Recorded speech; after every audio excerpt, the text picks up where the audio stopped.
Hello everyone, welcome to Adam. So आज हम लोग देखने वाले न्यूमेरिकल विच सेज कि steam follows through a pipe at a rate of 5 kg per second. The pressure and the temperature at 12 bar and 300 degrees Celsius respectively. If 2000 kilojoule of heat is lost to the surroundings at the constant pressure, find the final condition of the steam.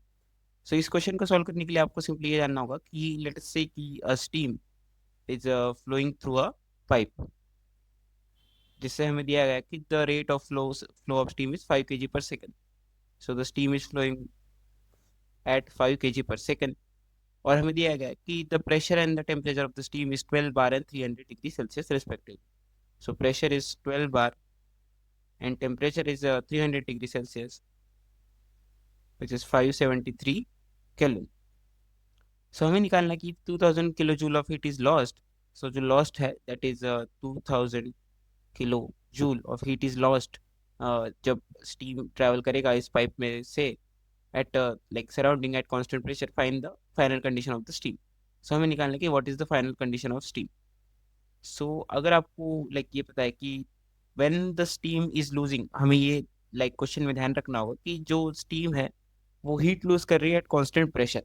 So constant pressure के लिए हमें पता है कि जो lost होता है उससे हम निकाल सकते हैं using M C P delta T, क्योंकि that is a constant pressure process, इसलिए हमने सीपी का यूज किया. अगर ये कांस्टेंट वॉल्यूम प्रोसेस होता तो हम इसे सीवी का यूज करते. सो हम M C P delta T से पता कर सकते हैं कि what is the like the total heat loss. या इसका एक तरीका ये भी हो सकता है कि आप लाइक एंथैल्पी कैलकुलेट करो दो जगह पे एंड देन उसका सब्सट्रैक्शन बोलो कि that is the like the heat lost या फिर एंथैल्पी लॉस्ट. लेकिन हम इसे नहीं कर सकते इसमें क्योंकि हमें टेम्परेचर नहीं पता है सेकंड लाइक पॉइंट का. हमें बस इतना पता है कि 2000 is the like the heat is lost. आप इसे ऐसे भी सॉल्व कर सकते थे कि आप बोल सकते थे कि हमें 12 बार और 300 लाइक डिग्री सेल्सियस पे जो भी हमारी एंथैल्पी है हम उसमें ऐड कर देंगे. लाइक इसे मल्टीप्लाई करने के बाद कि 2000 किलो जूल इसमें ऐड कर देंगे और देखेंगे कि उस एंथैल्पी पे टेम्परेचर क्या होगा. लाइक सब्ट्रैक्ट कर देंगे, सॉरी, क्योंकि ये हीट लॉस हो रहा है, ये ऐड नहीं हो रहा है तो ये लॉस हो रहा है. तो हम सब्ट्रैक्ट कर देंगे इसमें से और देखेंगे कि वो टेम्परेचर कहाँ पे लाई कर रहा है स्टीम टेबल पे.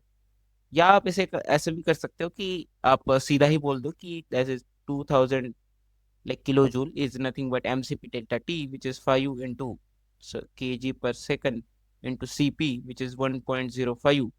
ये 1.05 आपको स्टीम टेबल में देखना होगा कि 12 बार और 300 डिग्री सेल्सियस पे what is the value of CP. CP का जो यूनिट होता है that will be KG kilo joule per KG kelvin into delta T, which is 300 degree Celsius, which is 573 minus temperature 2. So आप इसे देख रहे होंगे कि हमने like this is in kelvin. आप इसे देख रहे होंगे कि we did 573 minus T two. ऐसा नहीं हमने किया कि T2 माइनस 573, क्योंकि हमें पता है कि जो हीट है वो लॉस हो रही है तो जो टेम्परेचर है वो कम होगा. अगर हीट इसमें ऐड हो रही होती तो क्या होता, टेम्परेचर बढ़ जाता, तो हम T2 माइनस 573 लिखते हैं. सो आप इसे लाइक यूनिट्स को देख सकते हैं कि किलो जूल पर सेकंड यानी किलोवाट में हमें आंसर मिल जाएगा, विच विल बी 2000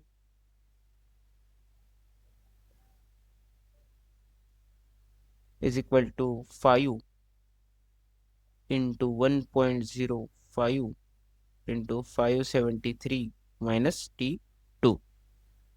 सो आप इसे अगर सॉल्व करेंगे so that will B 2000 divided by 5 into 1.05.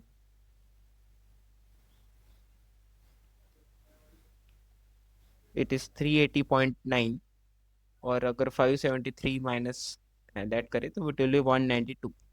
So T2 हमारे पास आया 192 kelvin. So yeah, this is your answer for the gas. So this is how you can solve this question. Thank you.